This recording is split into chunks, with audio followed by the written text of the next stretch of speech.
I wasn't doing it on purpose, but I'm pretty sure I've made you deep sigh multiple digits already, and we haven't even started. Thank you for joining the Escape With Me book club. Escape with me, Sam Reiner. And me, Hunter Mallard. Into our most recent read. Come with us as we evade reality and go into detail about a new book. We'll be covering the book from beginning to end, so there will be spoilers. Today we're going to Morocco and the fantasy plane of existence, Urtez? What is that word? E-R-T-E-Z. Urtez? I don't... Urtez? I kept saying Uritz, but I don't think that's right. Yeah, I think it's Uritz. I don't know. The plane of existence I will not be saying after this point. Hooray! Published November 6, 2012, Days of Blood and Starlight is the second installment in the high urban romantasy trilogy. We have new terminology. That doesn't have a cute trilogy name, so it's just is what it is. Yep. She didn't get a trilogy name. I'm sorry. That's fine. Thank you, Hunter. I'm sure you speak for her.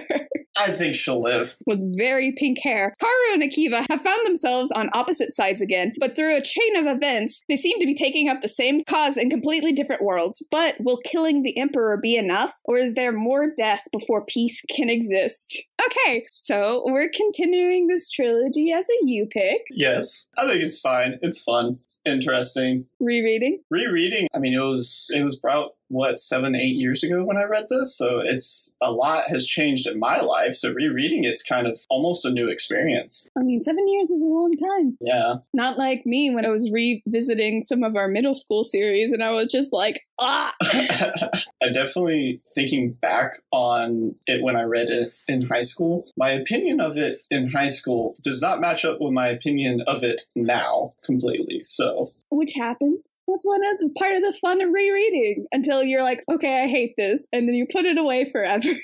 I mean, I didn't hate it, but there were a few moments where I was just like, what the fudge? So it's just a little different outlook on it now. Age level. I don't care what the branding says. I don't care what the publisher says. I don't care what the bookstore says. This isn't an adult book. And you can't convince me, oh, it's YA. No, it's not.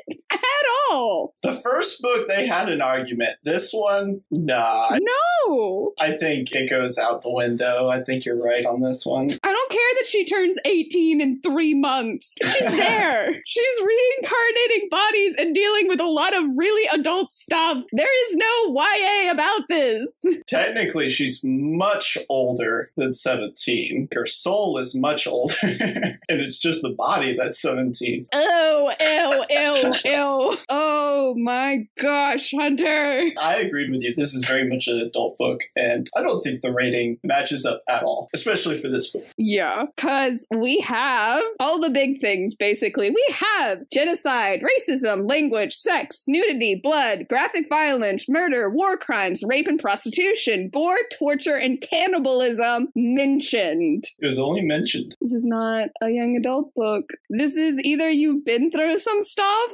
or you're gonna get scarred for life. Hey, I was perfectly fine reading this as a teenager. I came out just fine. So how much stuff have you been through? Oh, a decent bit. So my point stands. Judge a book by its cover. I like the cover that I had, which I think is the second, third cover, because we did find those doors covers. I don't know. Anyway, so it's the lady and she's turned to the side. I say lady because she looks like a 35-year-old woman and not a 17-year-old that turns 18 in 3 months.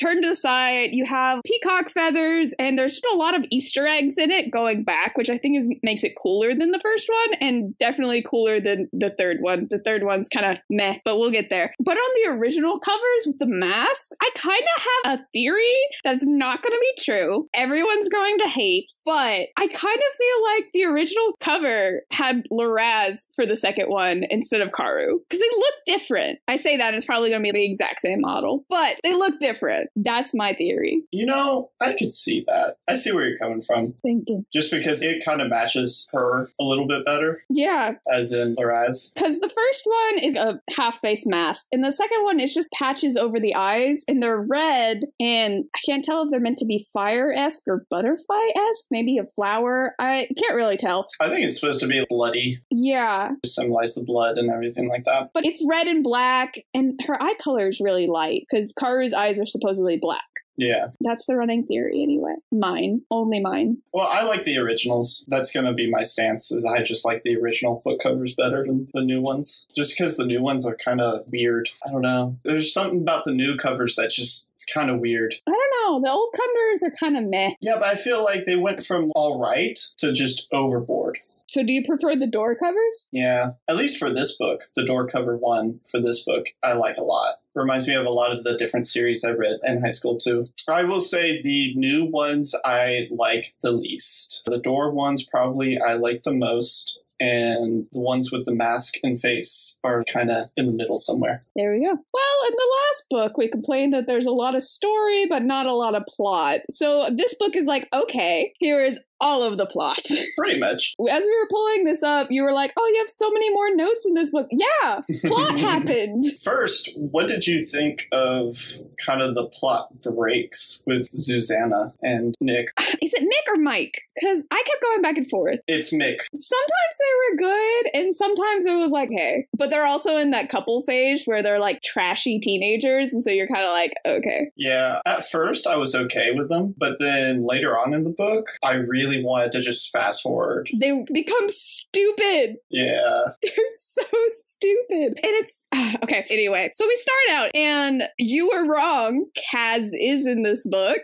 Yeah, I couldn't remember. For one chapter in the beginning. Yeah, doesn't really matter. Further prove my point. Why? Why did he exist? Why does he exist? Why is he still here? Why are we starting the book with him? You know what? How about this? I have a theory that Kaz is going to make an appearance that I forgot in the third book as well. The apocalypse is going to happen, everything, and we're going to get one chapter with Kaz. And it's just because she had a really boyfriend. For real? And she wanted him to pay in these books. Girl, are you good? There were a lot of things in this book where I want to make sure she's good, but are you good? Should we be concerned? Is this an SOS? Dye your hair to blue if this is an SOS. Anyway, he's a camera hog. Yep. And Susanna's boyfriend won't pee in a balloon, so she throws one with perfume in it. Girl, get a funnel. Stop bothering him. Get a funnel. Do it yourself. It'll be more rewarding anyway. But that's Kaz. Is it bad that I was thinking the same thing? And I was like, why don't you just do it? We're both two very independent women that would have found a funnel. I mean, in my head, I was just like, if you're that desperate for it to happen, just do it. Then just find a way. There are ways to do it. But anyway, that is not the point. I didn't want to go into detail, but okay. Hi, welcome to my podcast where I talk about things that only matter to me. Oh, okay. Welcome aboard. So the actual story. Yeah, since this had a whole lot more plot, but because it had multiple plots kind of going out. It did. So we can talk about Akiva's first, because he's first on my list. Okay. I don't know if it's because we did the podcast and I edited it and we had the whole, is he a bad person for being like, don't forget that I love you? And I was like, I have to give him the benefit of the doubt. But for some reason, beginning of this book, we did not vibe. I did not enjoy him. I just wanted him to shut up and suffer.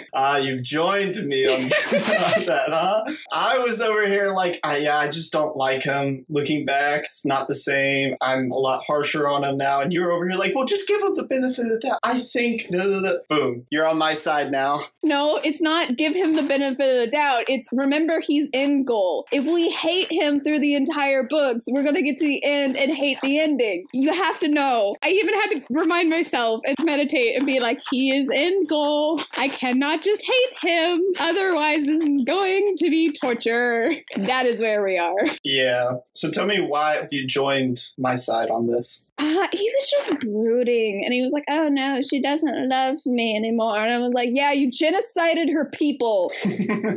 Don't feel bad about that, though. Just upset that she doesn't love me anymore. It's so sad. How can he live? How can he go on? She was his world. Well, he kind of regrets it, but only regrets it because Karou doesn't like him anymore. If he had done all of it and she was okay with it, he would not have regretted it at all. He would not care. And it's not till near the end of the book, he redeems himself and he's like, hey, wait a second, I should not be a horrible person. Yeah, it takes a whole book for him to realize that. Great, good, Akiva. I'm proud of the growth. I don't want you to be endgame still. Once again, author, are you good? Little concerned, but that's okay. So, Akiva's returned to his angel buddies, pals, amigos, friends of his, sort of, not really at all. Apparently, we get more angel world building in this one. Last book, we got a lot of chimera world building. Yeah. How did we get here? Honestly, the more we got into it, more and more and more, I'm just like, how did we get here? Your society is stupid. Literally,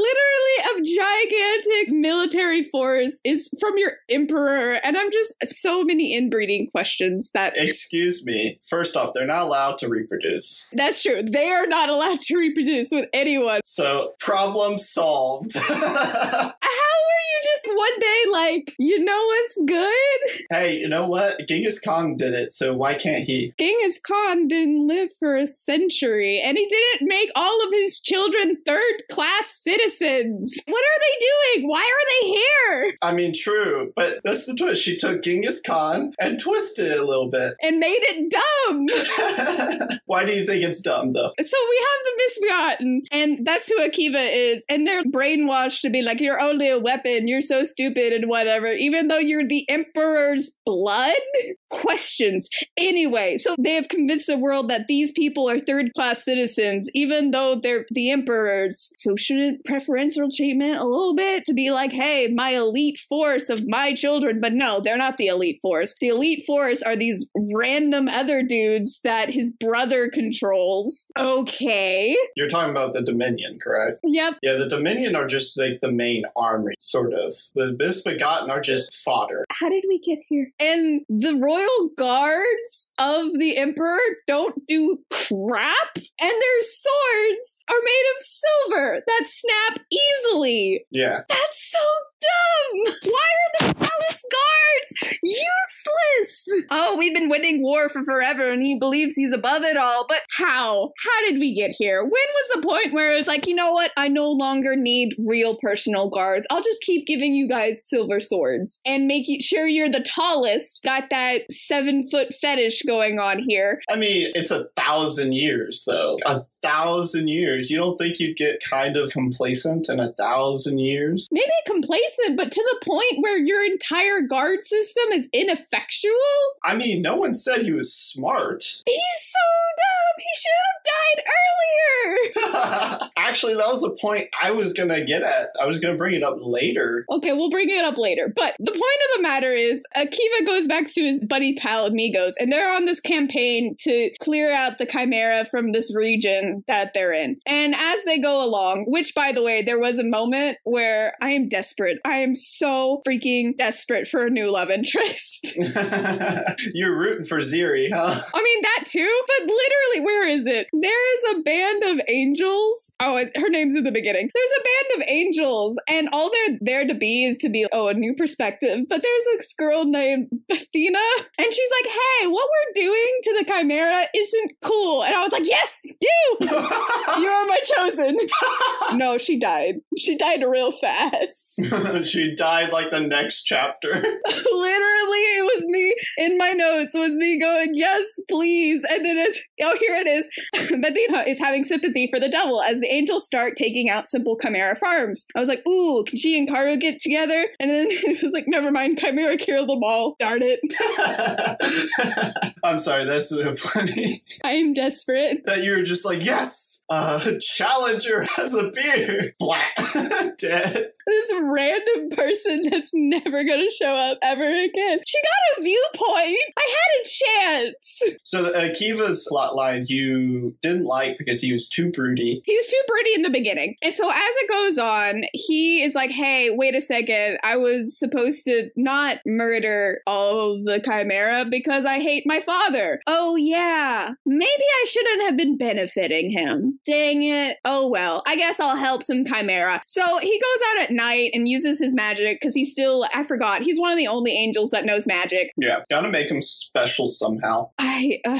Because all of them are angels, so you have to make main character special somehow. Fair enough. But that was me sighing about the magi that the Emperor keeps around. I know how we got there, but my dude. Anyway, that was stupid. That was part of the stupid. So he starts helping out the Chimera by being like, oh, scary angel. And then they run away. And then the army comes through and there's no one there. So he's like, I hope that works. And then he has 2 siblings, which I'm very sad about because they're way more interesting than he is. But you have Loraz, which I'm going to trust you. That's how that's pronounced. Hazael? Haziel. Hazael. Hazael. Okay, I can do that. That's a name I can do. So Hazael. I mean, I got your back on that one. So Akiva, Hazal, his brother, who's the cool one, and Loraz, who's okay. Her archetype annoyed me a little in the first book because it's like, oh, we have a girl. Make her as anti-feminine as possible because she's also a warrior. And it's just like, ugh. I lived through the mid-2000s sci-fi boom. Just let her be girly. It's fine. Alas. But I think that's kind of continued into today, to be honest. It has. It's annoying, and I hate it. But that's beside the point. I agree, but she gets better. Yeah, I think she improves a lot. So she does kind of open up and becomes more multidimensional instead of this stock, not even femme fatale, but the not like other girls that's one of the boys. I wish we got her perspective earlier on because I felt like we were really far into the book before we even got her perspective. Yeah. Because right at the first chapter, we get her POV. We kind of understand that. We get that glimpse. Yeah, and it makes her more of a more dimensional character. Because, okay, Akiva's kind of an idiot. Mm-hmm. So fair, he doesn't understand Loraz, but it would have been nicer to have it sooner. But yeah, so he's hanging out with those 2, and then Akiva and Hazal go on a mission, and they find this bunch of Chimera that we have been semi-keeping track of because there's also been a POV for this Chimera deer centaur creature. They're like little does. Yeah. Sort of. So we've had their plotline going on. And so they touched down and Akiva was like, well, crap, my brother's here. And then the brother was like, oh, brother, did you hear a bird? And Akiva's like, oh, okay, yeah, totally birds. Birds everywhere. And so Hazal, is that right? Hazael. Oh no, I'm done. I give up already.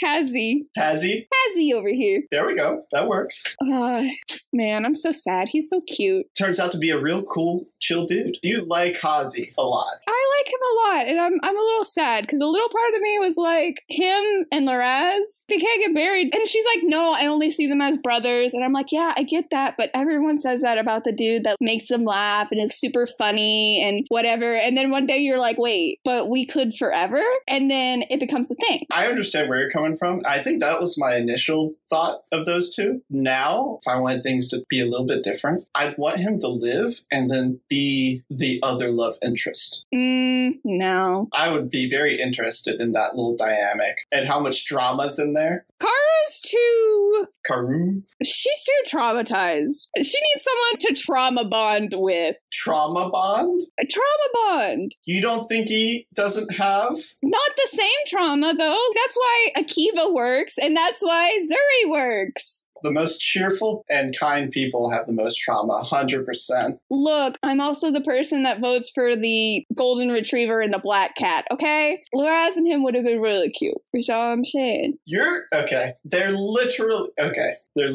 related. They are. Crap. Take it back. They're literally related. Literally blood related. Not even like far distant relative. Why did you bring that up earlier? Why were you just like, yes, Sam, continue? All right, well, sweet home Alabama, here we come. You agreed. Shut up. Yeah, that's true. They are related. I said initially with their personalities. I take it back. If you just took their personalities, yes. I vote Hazi has a friend or something, and he gets married with her. Anyway, the point is, he should have had someone and gotten married, like Akiva says later on. We are totally skipping over. So anyway, Akiva and Hazi are part of the plan, and then Loraz kind of gets part of the plan too. And then they're like, you know what sounds good? Murdering our father. Let's do that. All right, this is where I want to bring in that point from earlier. I think, and you said it, Akiva is a fudging idiot, all right?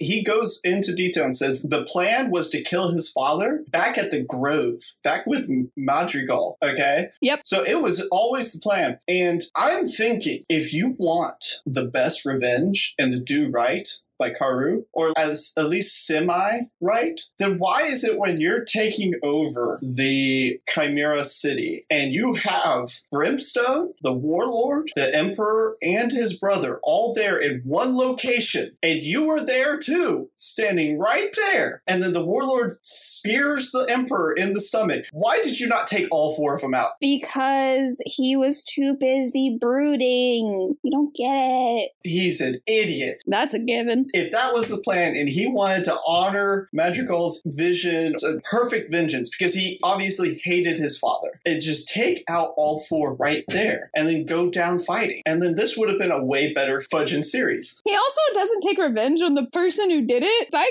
gets away. Yeah. Cool. We killed the person that was kind of making this okay. To go into Karu's bit a little bit. Oh yeah, by the way, they do manage to kill the Emperor because the Emperor is an idiot. I think Akiva inherited those genes. Yes. But that's beside the point. I concur. The Emperor has also, I have beaten the Chimera, so I'm gonna go after the, okay, I kind of love this, the power play. The Emperor is like, I'm gonna go to war with these other set of angels that live far away. Yeah. And so he sends a declaration of war, and they just send him a fruit basket, and are like, nah, we're good. Yeah, they're like, we are preoccupied with other stuff. No.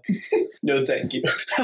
No thanks. And so he is so mad about that. It was just like, bruh, you don't even... And it is ruled by a queen, the Stellians. They do confirm that. They had their inklings, because they're all like, oh, king, king, king. And then Akiva, I think, is like, oh, but what if it's a queen? Hashtag feminism? I don't know. So they kill him, and then they're like, oh, we're gonna make sure his son... Who is this son's mother? Whose mother is important enough to be like, yeah, you're the next heir? Because he also had several brothers in line for the throne. Well, okay, the one he married, and then that's the ones that have the right to the throne. All the rest are just concubine. Well, only got 3 apparently, and the second one took the first one out, and then the second one got taken out, and so the third one is paranoid as crap, as he should be. Mm-hmm. Anyway, he's a weaselly little dude, and they're like, hey, he'll be a fine ruler because he sucks at everything. So they kill the Emperor. By the way, all of those names start with J. I am angry. I am annoyed. Anyway, they kill the Emperor, and then the Emperor's son is there, and Akiva's like, long live the Emperor! And then the brother shows up and is like, nah. I knew as soon as he was there in the room, because, okay, first of all, this dude doesn't have a throne room. He meets people in his bedroom or in the baths, which is an interesting power move, but also just really weird. I mean, he's the emperor. He can do what he wants. I can see how someone thinking, oh, I'm making this power move, I'm so cool, but everyone else is just like, this is weird. Anyway, so he gets murdered, and then the brother comes in and murders the son. It's like, haha, I'm taking over now. They're like, oh, dang it, we should have killed him. Yes, should have killed him when they had the chance multiple times. There were 3 of you. Anyway, so the Dominions start coming in. This is where Hazi gets killed because he tries to save Loraz, which, can we talk about Sweet Home Alabama not protecting Loraz? Gosh dang it, author, I get realism, but come on. Fantasy. Can we have one female protagonist that isn't constant under threat of rape? My gosh. No. The answer is no. So he saves her life and ends up dead. And we're gonna put a pin in that. That's Akiva's side of this. So, Karu's side of this is she and Razgut went to the place. Yep, everything's destroyed, angels everywhere. And she's like, bye, because Razgut was like, haha, the Chimera have been taken down. And then she was like, ew, I'm not traveling with you anymore. And I kind of have a question here, because Razgut loses the ability to fly, but Karou didn't. So how did wishes work again? Also, wishes don't come up at all in this book. She had this whole plot line in the first book that she set up and explained and made central parts of the plot, and that is not part part of this book. Yeah, you want to know my theory about that? Is I think a lot of the plot or the circumstances that go on in this book, if she had the ability to make wishes, would have just been solved by wishes. True. And so you wouldn't have a lot of the little things happen. But that kind of,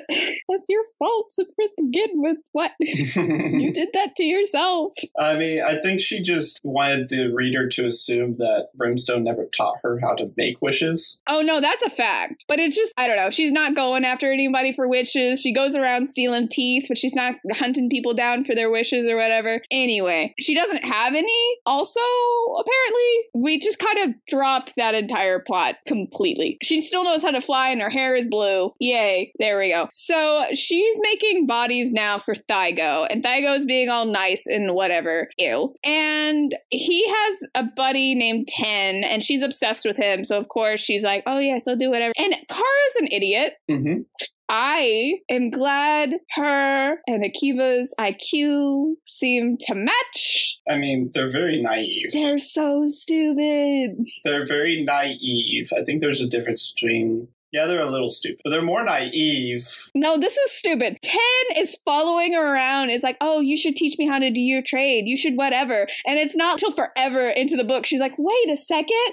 Thygo's trying to replace me. I'd lose my purpose. Why are you the main character? That's why I said she's very naive. She is 17.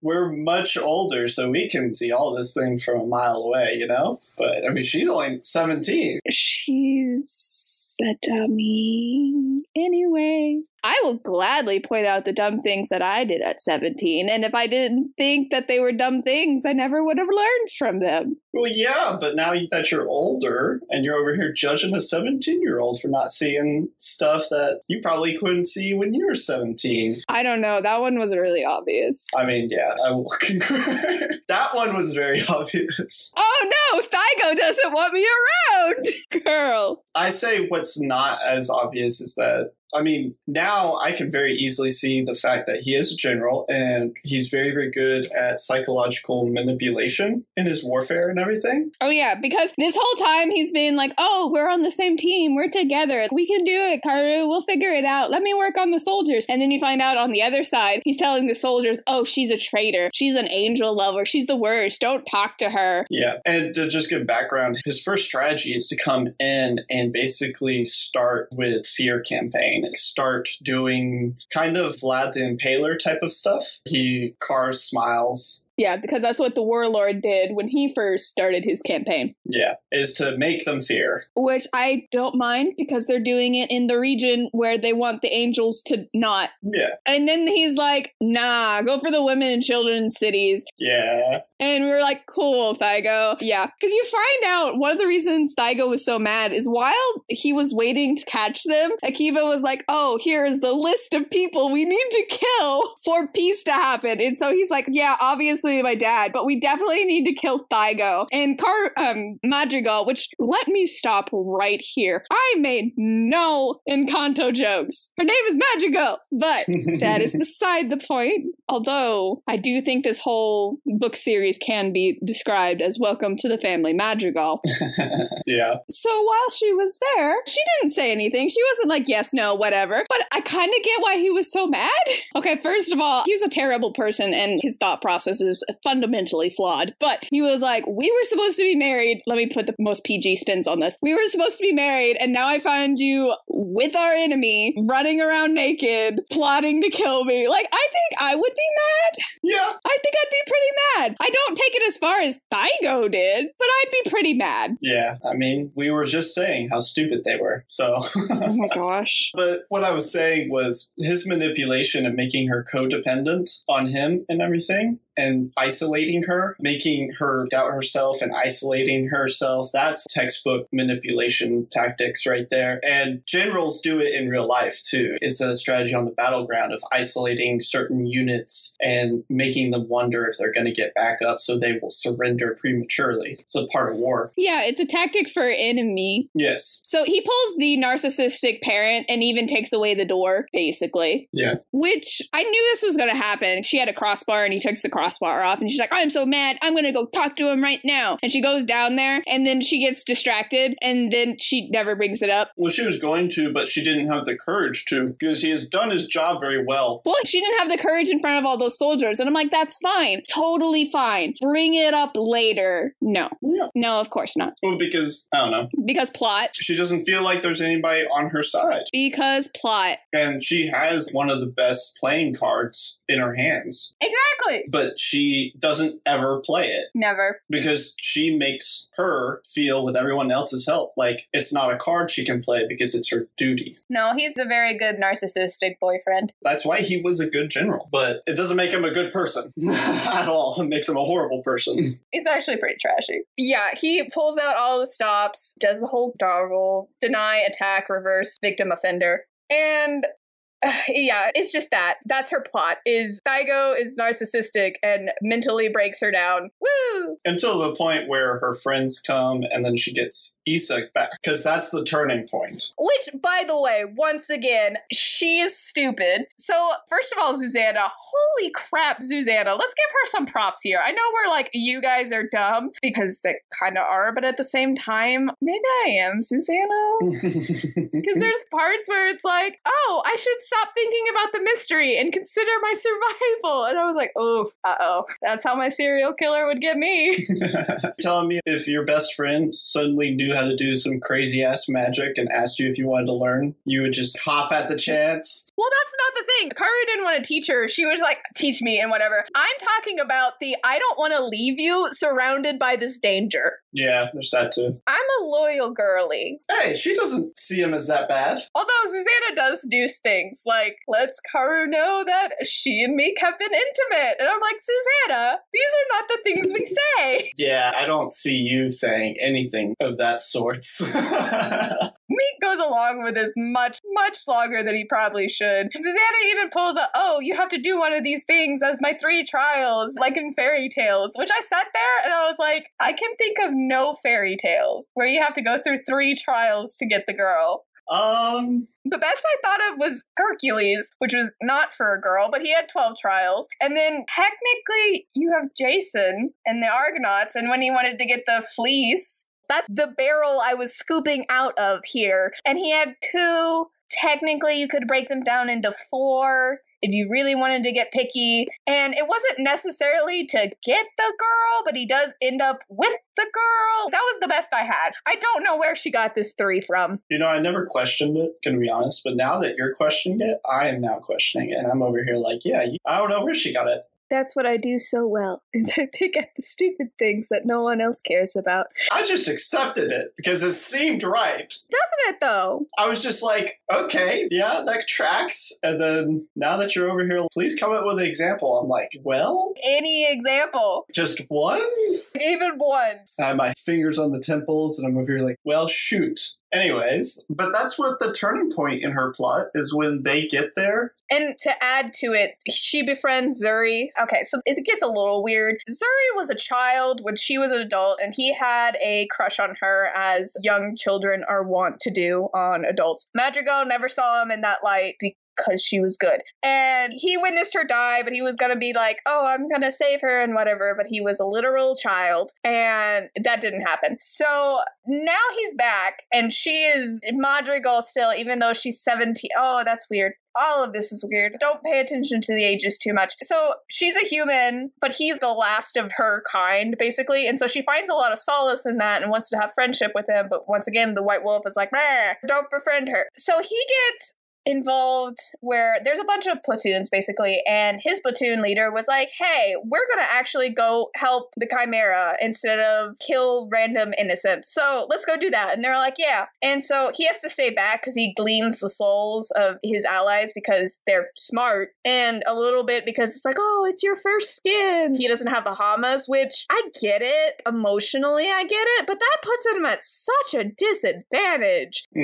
Anyway, he gets captured and tortured by the brother of the emperor, and Akiva comes along and makes Alfred Hitchcock proud with the birds rising up. So he gets away, but he's real messed up. So Karou heals him. And so they start bonding again. And that's when he's all like, the White Wolf was actually a terrible person and is being terrible to you. And Karou is like, oh, dang it. Why couldn't I see that sooner? Because I will give her that narcissistic abuse will do it to you. So she finally has a support system at this point. She gets Iza, she gets her 2 friends, and she has Zuri now. But she pulls another dumb and gets shocked and surprised when Thaigo's like, I'm going to kill your friends if you don't do what I tell you to do. Yeah, I don't think she would be very good at chess. Wasn't she good at it? I thought she was good at it last book or something. Wasn't she the chess player? I don't know. She's all reaction. She's no forethought whatsoever at all. She is seriously putting one foot in front of the other at this point. Yeah, she's just barely making it. Both of them are. Once again, maybe they are a match. They're both very impulsive. One step in front of the other, and that is it. Anyway, Thaigo pulls a lot of power trips and is like, hey, I'm going to make sure your friend dies on a mission. And she stands up and she's like, what are you doing? You're being terrible. You're just creating more war. You don't have any sort of end goal here other than war. And we're going to all get rubbed out because there's no way we could actually do this. And 3 people are like, I agree with you, including these 2 super special operatives who everyone is scared of. Well, okay. She gets the news that her people who she thought all died in the city and everything possibly have their souls kind of underneath. Oh, yeah. I know what you're talking about. First of all, she learns that Issa and Twiga. You got it.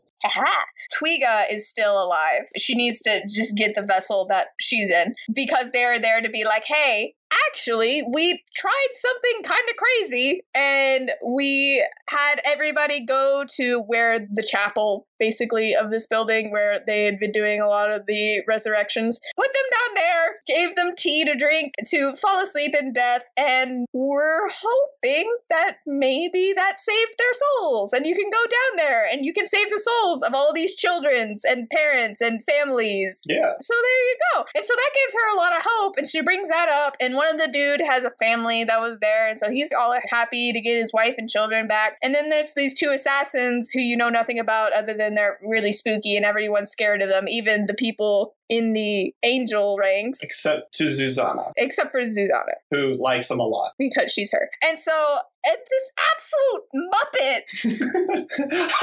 Okay. This absolute Muppet takes his elite unit and kills them. They weren't his. He's so stupid. He's so clinging to this goal. If he was smarter. Because he does play it off. He's like, oh yeah, you're right. I'll totally think about it. But then he immediately kills these 3 and other people are there to watch. And it's just, you have so few people and these are your elite unit.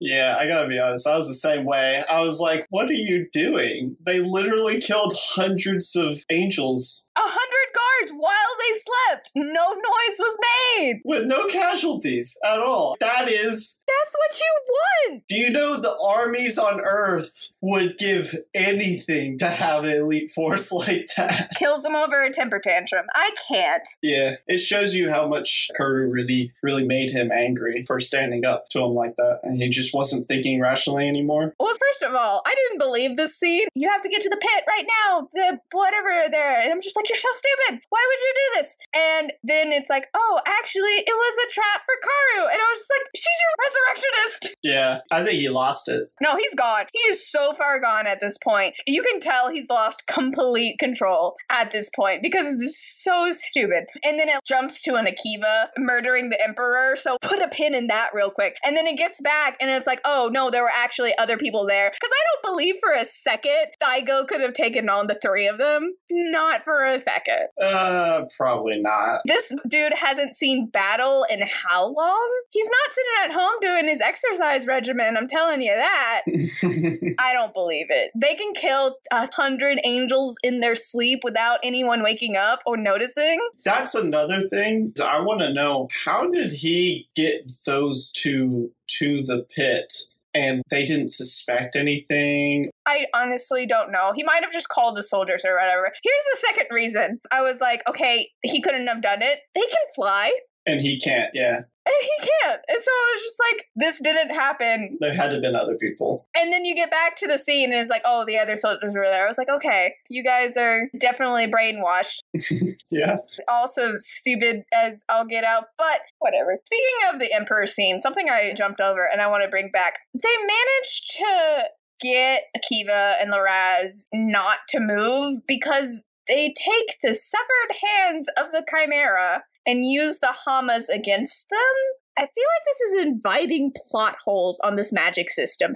How? What is powering them? Do they ever run out? Is this fresh? And so there's still ink in there? Or does this just continue forever? Why does a glove work, but dismemberment doesn't? I have questions. Yeah, I do too. Also, it did definitely say they made a circle. I did. And the thing is I'm like, okay, what happens when the Hamases are pointed? Toward the other guys. And then it's pointed towards the other angel on the other side. Wouldn't the Hamases just project all around the room then? And everyone is weakened? No, only this little bubble. Like, wait a moment. Because they come in with the pointed out already. Yeah, it just passes over them. You see other people trying not to throw up until it passes. I'm trying to figure this out here.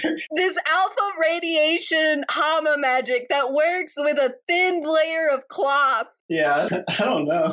I have questions that don't get answered.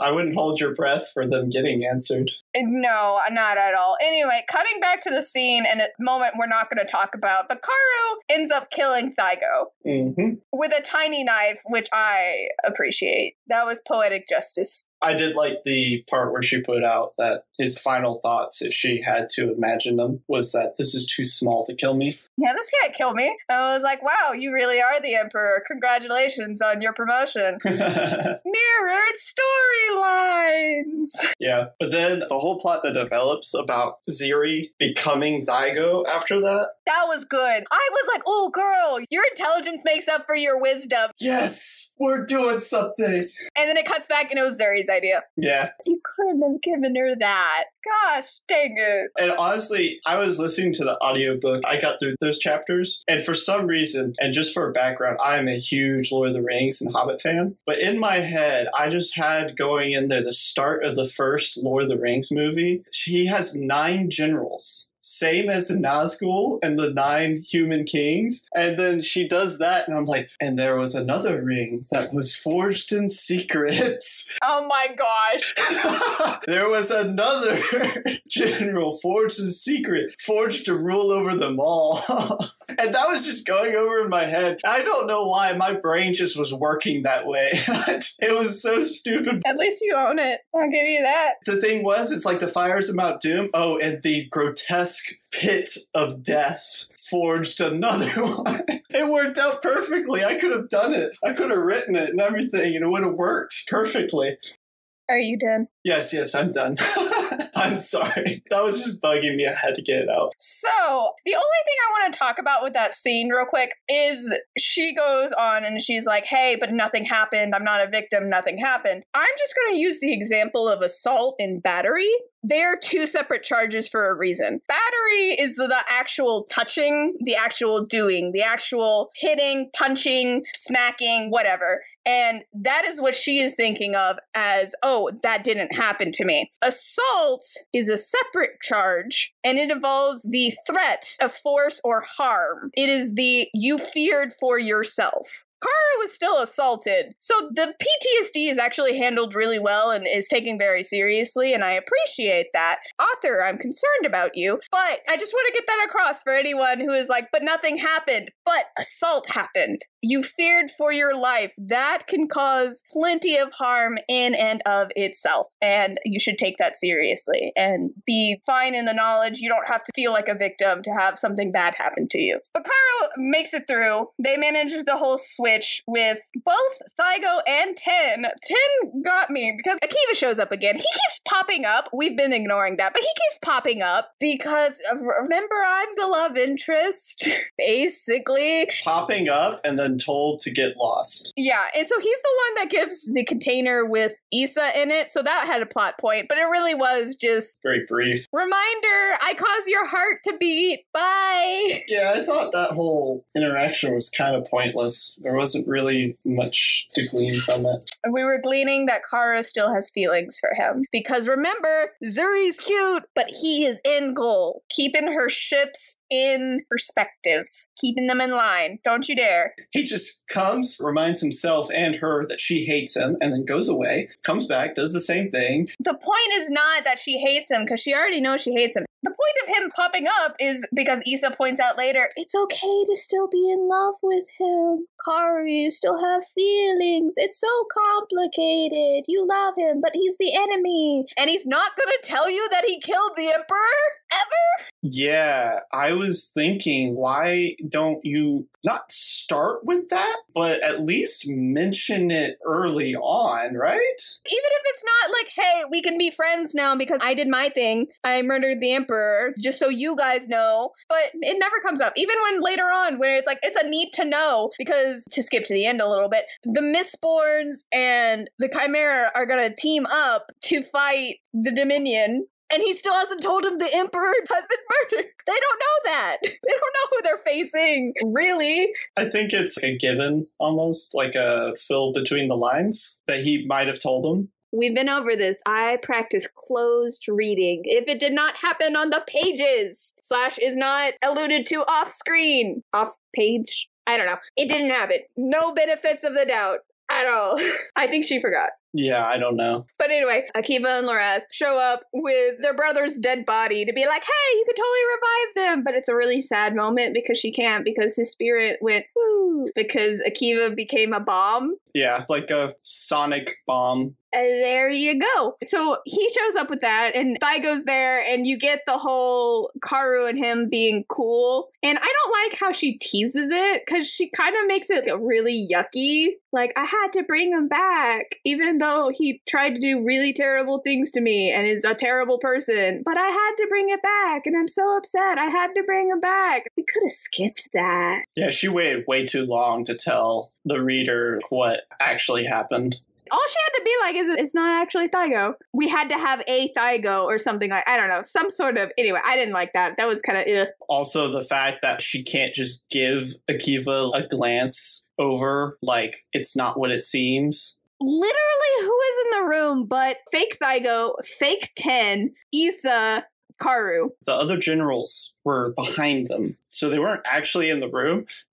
No, they were in that scene. They left, though. There was a point where it was just them in that room and the angels. You could fill them in, but that's also included more so an error on Akiva's part because he murdered the Emperor, so I'm not going to be super mad that Karou was like, hey, this isn't actually Thygo. I mean, when Thygo comes in and everything, I feel like that's when Akiva should have been like, I am no friend to the Emperor because I killed him. I am not your enemy, sort of deal, you know? But instead he gets super jealous. Yeah, I hate his jealousy because they're not together. He doesn't make it Karu's problem, but it's a lot. The thought of her being in the room with someone else drives him absolutely bonkers. And I'm like, dude, you murdered her people. Yeah, that makes me very disappointed in him. It's the possessiveness of someone he has no rights to in any way, shape, or form. I mean, yeah, but he also just feels so insecure about it. And I understand kind of why. I mean, he should have no security in this relationship. I mean... Okay, fair. The security should be that she doesn't want to be with you. Accept it. Don't go on these diatribes. But that's the thing. He can't accept any of this. And it's just... so irritating because it gets to the point where, okay, our main character, and this is something I realized after rereading it and everything, this guy's basically an insecure, narcissistic stalker at this point. He's a stalker. I will give you that. Edward and Bella are looking pretty cute right now. I mean, he's on par with Edward at this point. Edward did not kill Charlie and then be upset that Bella was hanging out with other people. Fair enough. You have a very good point. And so, whatever, they're like, okay, we need to work together because Akiva figures out, this was actually kind of clever on the person's part. This is the first time a reveal happened, and I wasn't like, yeah, why are you dumb? Yeah. Of course. This was actually a good reveal. The brother isn't going for these random angels. Stellians. That aren't in the Empire, I guess. I don't know. There was a map, which I would have loved if I had the physical copy, because, flipping back and forth, but I had a Kindle. So the geography is very to me, but there is a map. Highly recommend. But they're not in the Empire, and you think that's where they're going, but no. He wants to start going into the human world, and he's like, aha, as soon as we get there, they will worship us. Yeah. I feel like if that happened in real life, I think you'd have a nasty surprise there. Because yes, some, but not others. I was going to say, even on the people that you would think would support the angels, I think they'd actually come out and their true forms would be revealed. And it's like, they're actually Satanists this whole time. I absolutely would believe they would get twisted. And yeah, there's cults and it's like, oh, we will worship you. But if you're gonna come and be an alien threat to power, some people gonna try to get you too. And we're talking 1,000 years of training versus tanks, machine guns, and technology. That's another thing. I'll say this. I have a view from this book that humanity is pretty fudging rad, because the fact that these angels live for an extremely long time, and these chimera have lived for a decent amount of time too, they have access to magic and all this. Well, They had access to the magic and everything. On the angel side. But they've had like 1,000 years plus all that. We're the only ones that came up with guns. Mm-hmm. It's actually quite fascinating because I talk a lot with James about this. There's an alternate history series we're going through, and it's very interesting. But the author and other people point out technical advancements are made faster when there's conflict. If there's not conflict, there's complacency, and you don't need that extra stuff. I say conflict instead of war because there are other issues that might spur technology. Like diseases. Like diseases would cause you have to find a cure of some sort. Mm-hmm.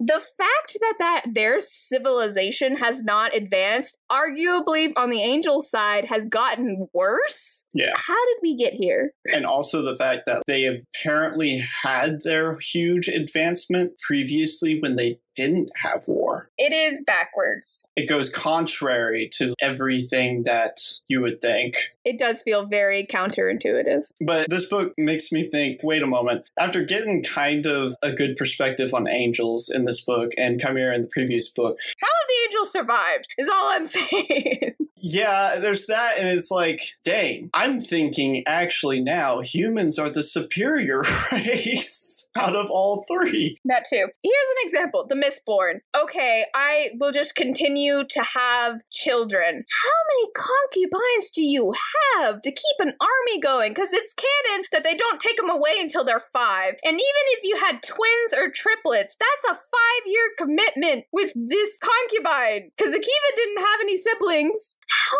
many? Yeah, I'm trying to figure out what the population is of angels. This dude has a problem. It doesn't make sense. But I just want to know, when do you run out of females? When do you run out of all your soldiers? Because they're just nilly-willy, let's just murder our soldiers. How do you not run out? How do you not run out of children? How do you not run out of anyone? That's what I'm trying to figure out, because there is a map, and you look at the map, and I'm over here like, so you're telling me in 1,000 years you have not gained any land? You've lost it. You've lost land, and you've had the population at the start of the 1,000-Year War, and it's somehow staying steady after all that war, and apparently the Emperor is hawking women? It doesn't make any sense to me. It doesn't make any sense. How many concubines to keep the Mistborn army going? Because there's a lot of them. There's at least 50 now. There were 200. Yeah. He's got a problem. He's got a serious problem. So the Angel Society, I feel like, added way more plot holes than the Chimera. I was letting it. Yep, you can totally glean souls and resurrect people, and you have magic in your hands. Yes, let's go. And then you just show the angel side, and it just fell off a cliff.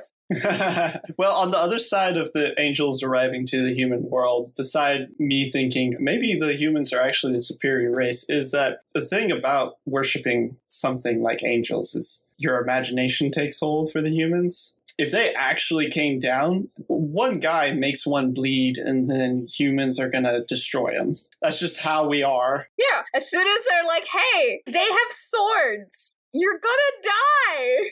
They have swords, they can bleed, and you're going to have people start to realize that they are not as superior and godly as you think. They can fly and they're handsome. That's it. And another thing is they've committed how many war crimes up to this point? What happens when angels figure out humans have video and then they have this thing called the Geneva Convention? Which, granted, they're not technically a part of, but yes, video's great example. But yeah, one video of angels doing something really nefarious and messed up, and then it's all on the internet, and there goes all your support. I give it 48 hours before there's an entire industry centered around protecting yourself from angels. Oh, absolutely. I'm getting bunkers. I'm putting up the supernatural signs in my bunker. They're gonna be real surprised. I'm getting Sam and Dean Winchester on my side. Let's go. I preferred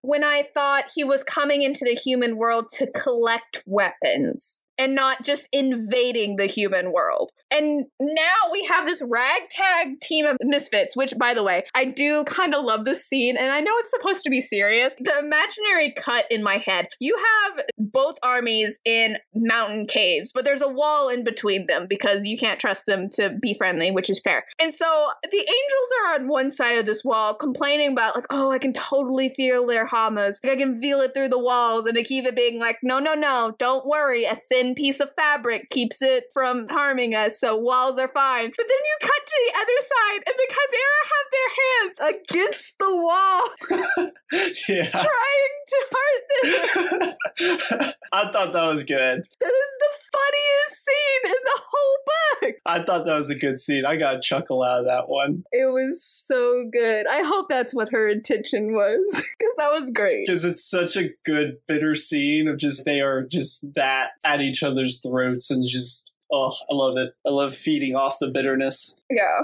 So Susanna and Meek are kind of there just to be the human perspective on a lot of things. To be like, oh, this is the aftermath of Karou running away, and this is a human viewpoint of, wow, these monsters or whatever. And they use them because, oh, why are we staying in this city? I don't know. It just feels like we should stay in this city. It's because they needed to be close by to let Karou know that the angels are invading. Thank you for being plot convenient. Yeah. General thoughts. So many names. So many names. Yeah, we were bombarded. Everyone got a name. My goodness, how many pages of names of people that didn't matter?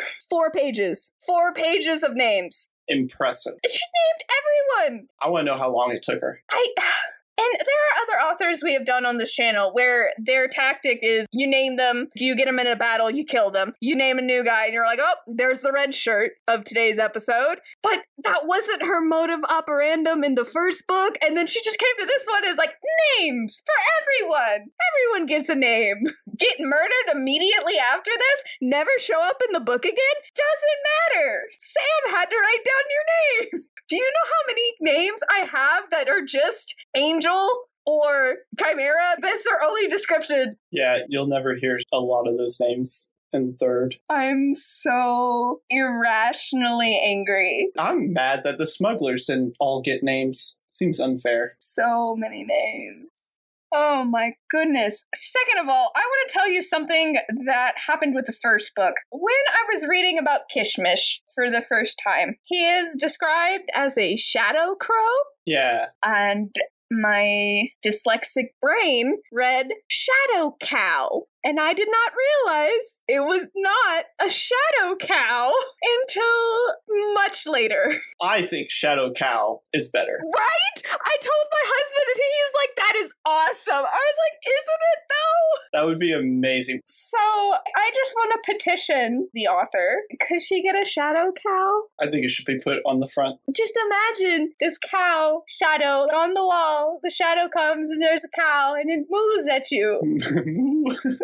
To get your attention. I'm just saying, there's some fun stuff that could be done there. So I forgot to bring that up last book, and I felt that was important this time. This book had a lot of plot, but not as much story. I don't know. Akiva was on my nerves a lot of this, and then Karou was on my nerves a lot of this. It got way darker than the first book. I had suspicions of stuff, and I was like, oh, I was worried this scene was a buildup, and you were like, Sam, why would you ever think that? And then this book, sir, I wasn't wrong. No. So, I don't know. I was just so annoyed with the characters. The first half of the book was kind of hard because it wasn't a lot of world building. It was just dealing with their personalities. Yeah. And then a lot of the world building was the angels. That makes no sense to me. And I think they're all dumb. And I don't know how they made it 1,000 years. I don't know how they made it before then. And I'm worried this is going to fizzle as we move into the human world. To be honest, this book, now that I reread it, reminds me a lot of the last Hunger Game book.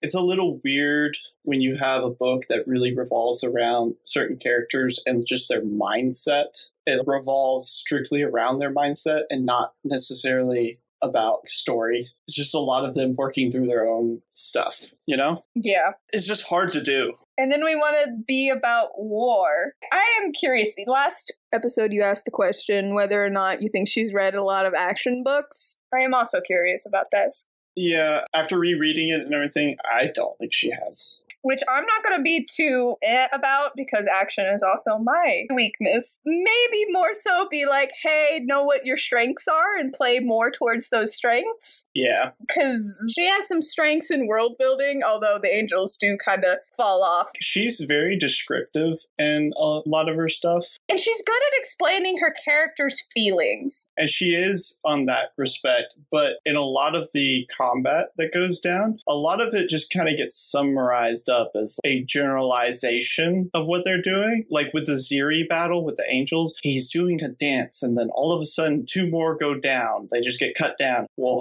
how do they get cut down? How is he going about this dance? Is it elegant to where he is in a ferocious high tempo beat? Or is this more of a very slow, almost Samoan type of dance, whereas soon as you move out, you strike like a viper sort of dance? You know, there's different types of dances. I don't know. There's so many other ways she could have described a lot of the combat. Plus, in the middle of combat, people don't just stay silent. Yeah. People say words and they enact feelings on their face or go into that state of combat where they don't. And that can be described too. I mean, I didn't mind terribly on that. I will say I did notice how she does do a lot of the battles off screen and never explains anything. She's just like, and that happened.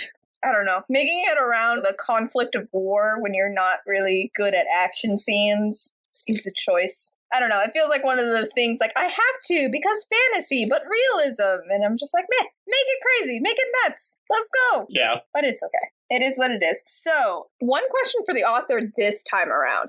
I don't have a question. I have a demand. I swear to goodness if Zuri doesn't get a happy ending, I'm giving the next book a 1 star. That's a threat. I don't care about Karou. I don't care about Akiva. If Zuri specifically does not get a happy ending, next book is getting 1 star. Period. Okay. I guess my question would be, why the sudden, shift from the story building and a lot of story building to so much plot? I feel like there was too many perspectives. There were a lot of perspectives. It did feel scattered at points. I want to know how she decided who should get a perspective and who shouldn't. Because I felt like the main characters should have been, you could put Susanna and Mick in there, obviously, but Karou, Akiva, and his brother and sister, and maybe Thiago. because we never even got a perspective of his. I kind of appreciate not getting his perspective, though. I mean, just given a chapter or two, these Doe girls that literally had nothing to do with the actual story or plot through the whole thing. Yeah, no, I seriously wrote them down in my notes, and I had under it, just in case they're important, who knows? They're really not. They don't even do a good job at enhancing any of the feelings or anything. I want to know, how'd you decide this? Because I would have enjoyed the book so much better if we could have moved through more with just taking out a lot of those and having perspectives of Akiva and his brother and sister. Because I don't think we ever got a perspective of his brother. Nope. And he died. And that would have been something where I would have wanted to know what his thought process was. Because it's hard. Of course, we were sad about him dying, but it would have been even better if we got perspective and we got to know him a little bit more. Then it would have hit even worse. And then I think it would have been better. Rating. I would give this a concerned friend out of 10. I'm worried about the author. Just a little. I think you're so spot on with that. I couldn't actually think of anything else rating-wise. I was just like, yep, that sounds about right. That kind of sums up what I was going to go for. Girl, you good? Are you good? Really, though. I'm just a little concerned. Just a little? Just a little. I'm not gonna tell her her business. I'm just gonna check if she's good. Right off the top of my head, I would say, I don't know, down with the idiocy. Out of 10. Out of 10. The riots are truly gonna begin now. You've started a change.org petition. No, have I? You're prepared. You'll start a Twitter campaign. I don't know. Obviously, it didn't bother me in high school, but I have this problem now. Even I'll read other books. And if the main character seems like they're just stupid, I just have problems. I like that I've won you to my side, because we began this when you're like, no, she's a 17-year-old. Don't make fun of the 17-year-old. I mean, yes, I played devil's advocate, and I was like, yes, she is naive. And you can chalk a lot of the stuff up, okay? She dumb. I am very lenient on a lot of the stuff. But there's also a lot of stuff that she just does that I'm just like, wow. How'd you get into college? Was that a wish? She did it! She's in high school! Oh, yeah. Anyways. Read again. Maybe it's really going to depend on the ending. At this point, the chances that the ending is going to be satisfying enough for me to put up with the first two books is not high. Because I stand by, the first book is skippable, and this one's a little bit torture. I see where you're coming from. Once you've read the book, I don't really see what you're going to get from the first one. I don't know. Because you know how it ends. For a friend, I would. Just so they had someone to talk to. I don't know. I think I could talk about the first one without rereading it again. Well, my memory isn't as good as yours, so there you go. That is fair. That is very fair. It is a lonely world on top. But have you read this book? Akiva or Zuri? Sorry, no, not even that. Please explain in the comments why Zuri is the better option. Otherwise, it's getting deleted. Joking. Do you have any book recommendations for us? Tell us all about it in the comments below. If you liked the video, hit like. And if you're enjoying yourself, hit subscribe for more. Thank you for exploring Days of Blood and Starlight with us. Join us next time when we'll be covering Winter by Marissa Myers. I'm Sam Reiner. And I'm Hunter Mallard. And we hope to see you and a friend here next time. Escape With Me Book Club is a Lunar Skulk production. Check us out on TikTok or Instagram to keep up to date with us. Lunar_SKULK.